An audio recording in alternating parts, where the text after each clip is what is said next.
Hey guys and gals, Sweet Project Cars here, and we are on video number 2 of getting your car or truck back into great condition after a hard, chloride, salty winter.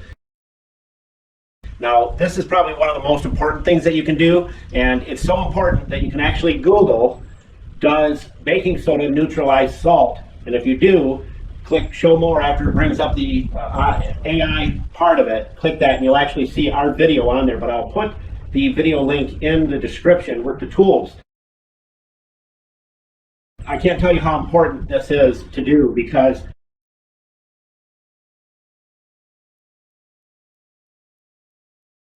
Fourth of March, and we are going to take a look at it. It's been a few days. Let's see which one's doing good. They all seem to be doing all right. Let's check the temperature here on that. 117 in the heat of the sun. This one's a little cooler. Maybe that has something to do with it. We're going to try to check it every week. The salt has gotten up into your frame.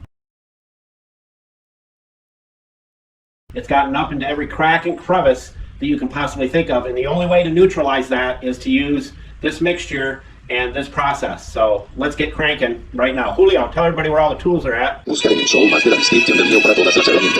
you, Julio, Cesar, Chavez, Rodriguez, Jorge, Johnson, Thompson. All right, so what you want to do here is get yourself however many boxes. It's a 4-pound box right here, Walmart brand baking soda. And it works really good, it's cheap, and one of these will actually go in a 5-gallon bucket. So you just dump that in.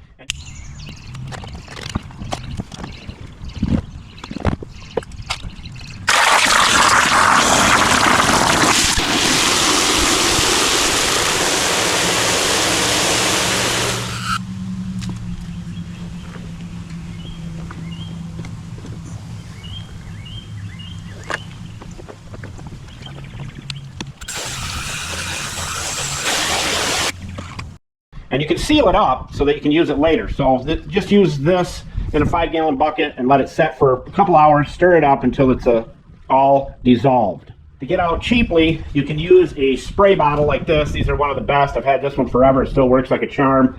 Fill this up with 1 tablespoon of baking soda powder with 1 cup of water. And you can mix that ratio together to fill this bottle up if you want, or dip it down into your 5-gallon bucket and fill it, and then spray up underneath your car. You can spray up inside the frame, all that. This is the cheap man's way of doing it, and it will work. The next way to do it is with this little rigmarole right here. This is pretty handy because you can set the ratio on it of how much you want to have come out, hook it to your garden hose, and then hook it to your another garden hose to the end of it, and then hook your hose end sprayer to it. And this one, you can select stream, shower, whatever you want, and that works really good because you can actually take that and tip it up like this and go up under your car like this and get all that area in your A-frame area, your upper and lower control arms, your struts, all that. And that will get the salt neutralized because I'll guarantee you it's up in your frame. There's chunks of salt that went up into your frame, and it won't be long before it's rotting out because it's just horrible stuff on metal. It will start rusting very soon. You can do it up under your door jambs. So I would go up in the door jambs like this, spray that up in there, in the shower, and you turn the hose down so it's just barely coming out. We found the setting on this right here is really good, set at about 5, and that'll give you the right mixture out of the bucket right into it and feed it right into your hose. So your garden hose would hook here, a garden hose would hook here, and this would go on the other end of your garden hose. So you'll be able to do that. This works really good. And of course, you would stick this in your 5-gallon bucket. That end would go in the 5-gallon bucket. The next way to do it is with an angled power washer, pressure washer connection. So this here would go on your power washer wand like that, and it would be 90 degrees up, and you can put whatever nozzle on here. You don't need straight stream. You want the widest, you can go with that widest nozzle.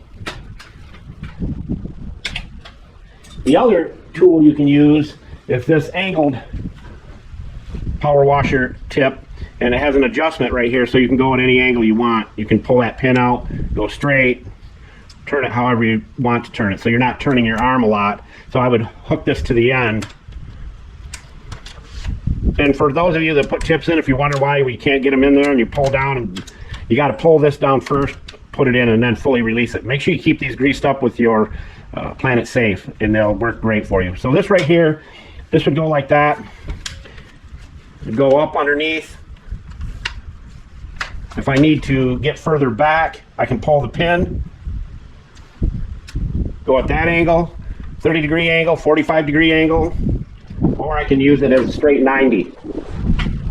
All right, so if you're lucky enough to have a power washer like this that has these tanks on them, you can actually put your baking soda mixture into those tanks, and it will feed out a little bit more than you need, but it'll work. And if you don't want to do that, and most power washers have a pickup nipple on them right here, you can take that off, hook this thing up to it, and run your water in. This hose here would go into your 5-gallon bucket. So that'll pretty much all power washers have one of these nipples right here. And I can't stress this enough. There's nothing more important to do to your car than the baking soda method. It's the only thing that will really work to neutralize the salt that's embedded up underneath your car. So watch the video again that I put in the link there. If you're one of these people that trade your car in every 4 years, then there's no sense doing any of this stuff. Just trade it off and let somebody else deal with the issues. But I can't do that. I like to keep, like I told you in the last video, my wife's Cadillac's a 15. We've had it for 11 years and it still looks brand new because we've taken care of it. And we don't have payments, and the insurance is lower because it's an older car, but yet it still functions like a luxury car. So with that, if you have rims that you used in the wintertime, different wheels in your vehicle that you swap out and put the nice ones on in the spring, make sure you spray them down really well with your mixture of baking soda. I'm telling you, you'll be glad you did it. So I can't really stress that enough. So with that, that's our main objective, is to do step number 2, and that is to neutralize the road salt and chloride, period. There's no other way that's better. And again, don't be a schmuckle, because if you are a schmuckle, you will never have any friends. And as we always say, sweet project cars.